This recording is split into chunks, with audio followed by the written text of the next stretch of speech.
Here we have our triple under-the-counter system. Now, this is probably one of our most popular systems, especially in Gauteng, as it's very easy to install, very nice on maintenance, as in most areas you only need to change filters once a year, unlike most systems every 6 months, and it's very affordable as well.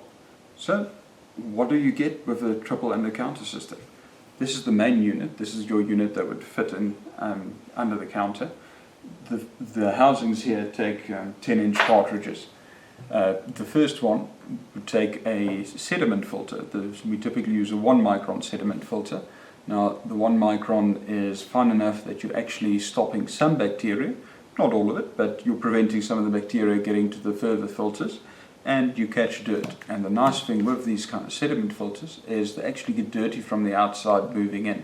So if you open it up to have a look at the condition of the filters, you can actually see how much lifespan the sediment filter still has left. For the center cartridge, we don't use a standard carbon filter, we actually use a KDF filter, which is carbon and KDF mixed. Now, the carbon is to remove chlorine and smells and tastes from the water. The nice thing with the KDF is the KDF actively kills bacteria that grows inside of the filter. So it's typically a carbon filter needs to be replaced every 3 to 6 months due to bacteria growth on the filter itself. So this one gives it a much longer lifespan. On this unit, the standard is a year, but we have had customers which repeatedly get about a 2-year lifespan out of these cartridges. Easiest way to see when it gets depleted. On the top seal here, if it starts to feel slimy, that means you're starting to get bacteria growth on the cartridge itself, and then it's probably time to replace it. Very big advantage with using KDF as well is that you also do remove some heavy metals from the water, which is a very nice added bonus of this filter.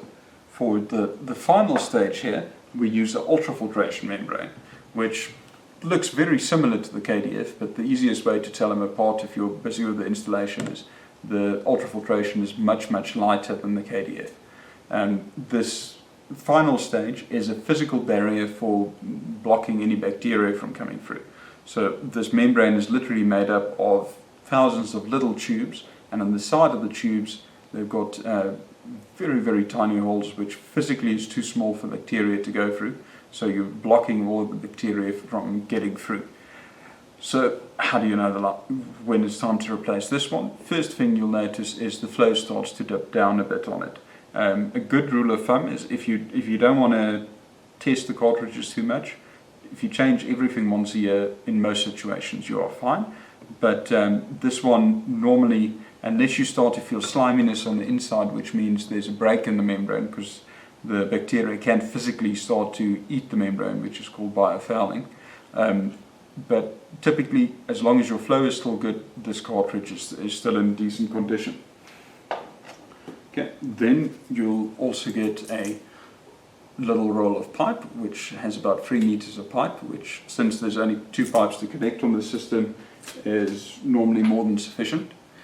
You'll get a supply connector, which is to tee into your water supply, and you get a nice chrome faucet.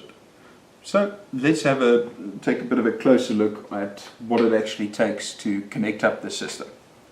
Firstly, the whole system uses the white 1/4-inch pipes, which has basically been made standard by the fridge industry, as this is what most fridges use for their water supplies, which also makes this an easy system to connect up to a fridge. The connections on the filter system itself is simple. You just unscrew the nut, take your 1/4-inch pipe, and you just push the front of the nut through it, and just so you have a few millimeters sticking out on the side here, and then you just screw the nut back in place until it's nice and tight. Only use your hands. It is a plastic fitting, so it can get damaged if you tighten it too hard, and that should give us a good seal. Now, if we look at the supply connector, what we have here is two separate parts. On this joint where it screws in, we do recommend a little bit of thread sealing tape there. And it's designed typically for the 1/2 inch connectors. We do have 3/4 inch available, and we do have fittings available to tee into copper pipe. But typically you would unscrew the braided hose under the sink, screw the hose onto this side, and the back comes with an extra seal, so you can just screw that straight into your connection from the wall. Once you've put some tape on here and tightened it, you simply unscrew this little nut here. Take your pipe heading to the incoming side of your filter system, push the nut through. The pipe has got it does require a little bit of persuasion, but you push it over the front there. You'll see there's a little lip that needs to go over the little lip, and then you just tighten the nut here, and it's a good idea to tighten this nut nice and tightly and not just by hand, and then you should have a good seal. And then you have a separate valve now to turn your water filter system on if it's in this direction, and the supply off if it's in this direction. A good idea is to turn it off if you're planning to go on vacation in case there's any pressure spikes. We really strongly recommend using either a pressure protection valve or a pressure reducing valve with this system, but that's how you connect the supply.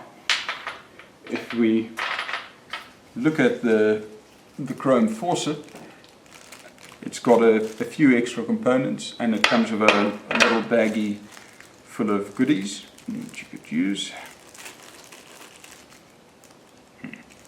Come on.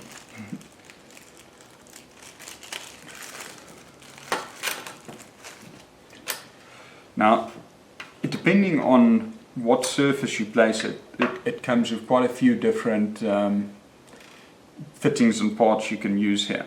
If, for example, you're placing it on a zinc, it does come with an also chrome. This is just a plastic covering thing to spread the weight and the force of the tap over a larger area to place on top. That would just fit here right at the top.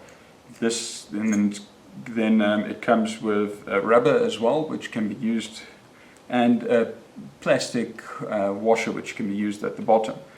Once you have everything in place, you simply use the little nut here to tighten everything together until it's really firmly in place. I would suggest having a look at specifically the installation video for more details. You've got a non-slip washer there as well. But what is important that I want to show here though is how you actually connect the bottom feed here, because it's slightly different to the other connections. You would take your 1/4 inch pipe, you'd slip the metal nut over it, then you've got a little plastic ferrule here which needs to go over the pipe, and then another one which goes into the pipe that prevents the pipe from collapsing. So you just need to push that in. Okay, the piece of pipe I picked here seems to have had one on already, because it collapses the pipe. So if you take another one, push that over, you push that in, and then you place the whole connection onto the bottom of the tap and tighten, and that should give you a good seal on that side there. And that's basically it for it. And just remember, your hole you'll need to drill here is about 11 to 12 millimeter hole through the counter. So you basically only have the hole for the counter, and then you can, if you don't want to let the unit stand in the cupboard, you can actually just put in 2 wall plugs for it to be mounted to the side of the cupboard or to a wall. And that's basically all you need to know about the under counter system.